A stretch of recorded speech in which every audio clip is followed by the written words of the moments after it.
Sir मैं सबसे पहले तो ये क्लियर कर दूं कि मैं मोमिना का होने वाला हस्बैंड नहीं हूं। मैं मोमिना का हस्बैंड हो चुका हूं और हमारा अल्हम्दुलिल्लाह 2 दिन पहले जो है वो निकाह हो चुका है।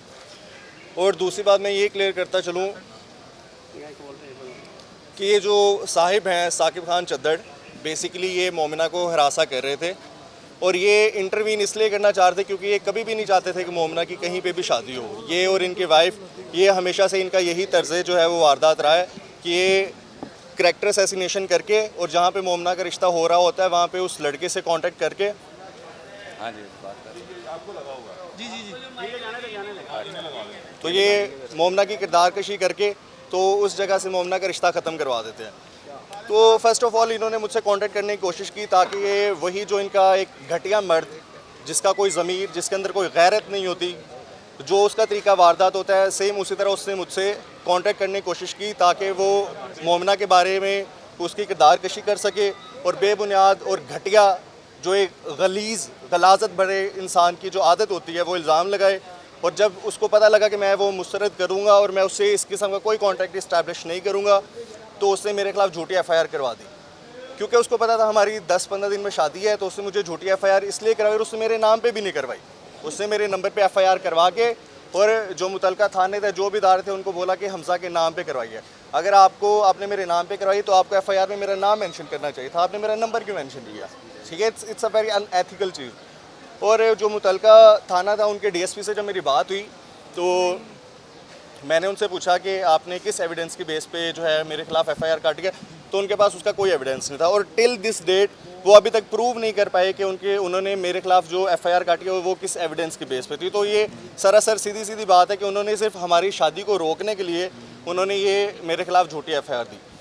दूसरी बात, मैं मोमिना के हवाले से बात करूँगा। मोमिना मेरी बीवी है और वो एक बब्बर शेरनी है, ठीक है। तो कोई भी इस तरह का घटिया इंसान उसकी किरदार पर बात नहीं कर सकता और वो मेरी रेड लाइन है, वो मेरी गैरत है। मोमिना इकबाल मेरी इज़्ज़त है और मैं उसको एक इज़्ज़त के रिश्ते में ले चुका हूँ। तो अब मेरी रेड लाइन को अगर क्रॉस किया गया तो आपकी जो रेड लाइन के हमें दिए हुए सबूत हैं आपके ही खिलाफ, तो हम फिर उनसे गुरेज नहीं करेंगे, फिर हम आपको हर तरीके से इस मीडिया के सामने ही आपको जलील करेंगे। और मुझसे इन करंट डेज़ में मुझसे मुतअद्दिद लोगों ने, इनके ही सर्कल के लोगों ने मुझसे रब्ते करने की कोशिश की है कि हम आपको फ़ायदे देते हैं, माली फ़ायदे देते हैं, आप हमसे पैसे ले लें और आप अपनी FIR जो है, जो आपने NCCI में अपनी कंप्लेन दी, उसको वापस ले लें। तो आप हम इस चक्कर में नहीं पड़ते। सर नाम भी बता दें उनका। सर वो नामालूम लोग हैं, हमें उनके नाम का नहीं पता, वो इनके सर्कल के ही लोग हैं, ठीक है। तो सेकेंडली मैं ये बात इनको बहुत तरीके से क्लियर करना चाहता हूँ, आप गरीब और मुस्तहिक लोगों के मजबूरियों का फ़ायदा उठा के आप अपने पैसे का इस्तेमाल करके और हराम का पैसा जो आपके पास बहुत है, आप उससे उनके गुर्दे ख़रीद सकते हैं, आप किसी गैरतमंद से उसकी गैरत नहीं ख़रीद सकते।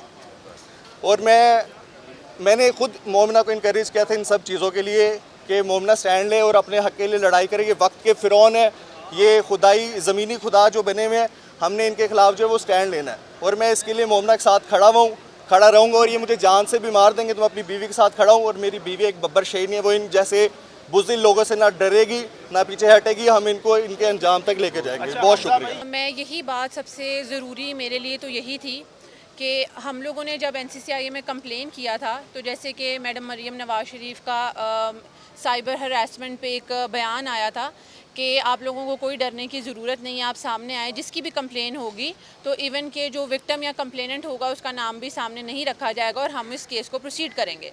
तो इसी कॉन्फिडेंस में, और चूँकि हम किसी किस्म का तमाशा नहीं चाहते थे या हमें मीडिया ट्रायल नहीं चाहिए था, पब्लिकली ये बातें नहीं करनी थी, मोमिना का एक जायज़ क्लेम था, हमने इसीलिए NCCI में कंप्लेन दी ताकि वो अपने लिए स्टैंड ले, क्योंकि ये सारी चीज़ें बहुत ज़्यादा हो रही थी।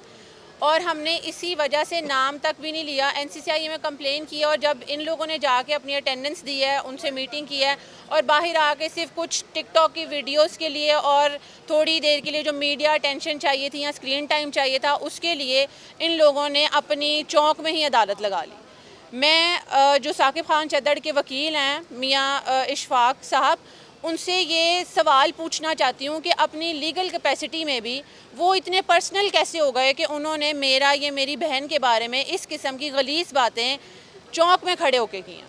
मैंने ये बोला था कि मैं मोमिना इकबाल की बहन होने के नाते और एक वकील होने के नाते उनको लीगली रिप्रेजेंट करूँगी, तो मैं अपनी लीगल कैपेसिटी में अपनी बहन को रिप्रेजेंट कर रही थी।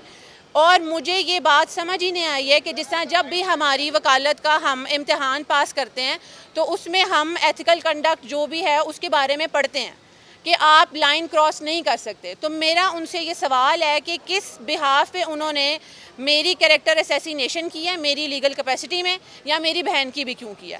जब मामला ऑलरेडी अथॉरिटीज़ के अंडर था तो मेरा ख्याल है फ़ैसले का या इनिशियल इन्वेस्टिगेशन का इंतज़ार किया जाना चाहिए था कि वहाँ से क्या बात आती है तो मीडिया में या लोगों के सामने बात रखी जाती। इतने बेसलेस किस्म के एक्यूजेशंस जो लगाए गए हैं, हमने अभी तक इवन मेरा नहीं ख्याल किसी को कम्प्लीटली भी ये पता है कि एक्यूजेशंस या क्लेम है क्या, क्योंकि हम कोई भी बात इस तरह से नहीं करना चाहते थे जो हम साबित ना कर सकें। हमने जो भी NCCIA में क्लेम्स रखे हैं हम उनको साबित कर चुके हैं, और जो ये न्यूज़ आई कि मोमना ने अपना फ़ोन सबमिट नहीं कराया, तो हम लोगों ने जो ड्यू प्रोसेस ऑफ लॉ है उसको फॉलो किया है। सारे एविडेंसेस उसी दिन हम दे आए थे, और जैसे ही चूँकि मोमना की शादी थी हमने एक रात का टाइम लिया, उसमें से आपको पता है कॉन्ट्रैक्ट्स होते हैं, फ़ोन नंबर्स जो चाहिए था हमें मवाद वो हमने निकाला, और हमने अपना फ़ोन भी वक्ती तौर पे ही सबमिट करा दिया था, और इन्वेस्टिगेशन में हमारी तरफ से किसी चीज़ का खलल नहीं आया।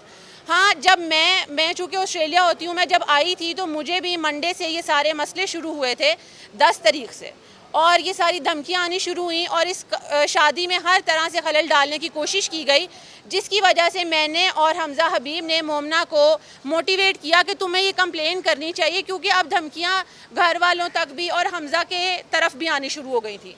और हमने जब कंप्लेन की, इन लोगों ने मियाँ इशफाक साहब ने ये टर्म यूज़ की कि ये एक परफेक्ट केस जो है वो काउंटर ब्लास्टर का है।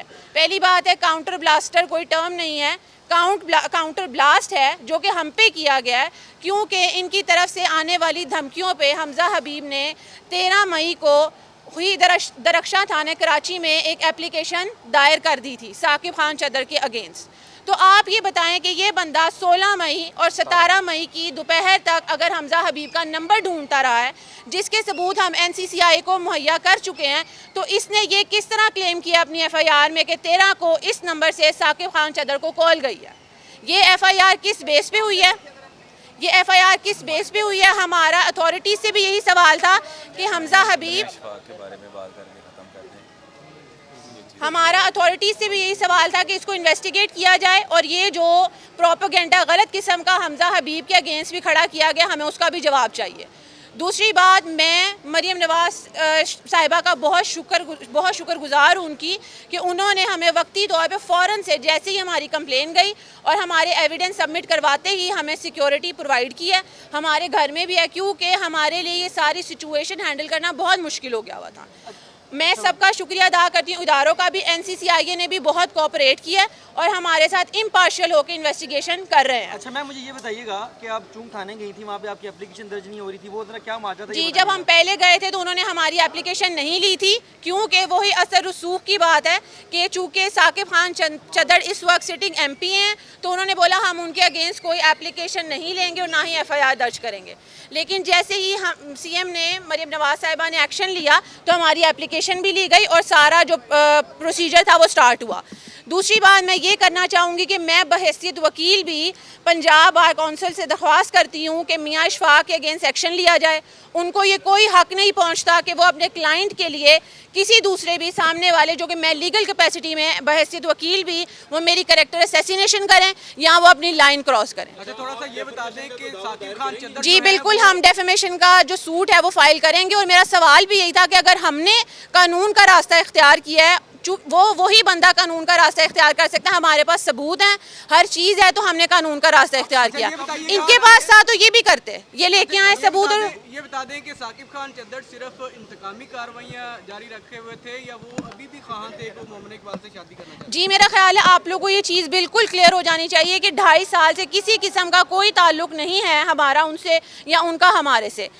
चीज़ें ख़त्म हो चुकी हुई थी, लेकिन अब सिर्फ जैसे ही मोमना इकबाल की शादी की खबर सोशल मीडिया पे आई तो ये सारी चीज़ें शुरू हुई। मेरा नहीं ख्याल, मुझे इस बात पे आप लोगों को सफाई या समझाने की भी ज़रूरत है कि ये सब क्यों हुआ।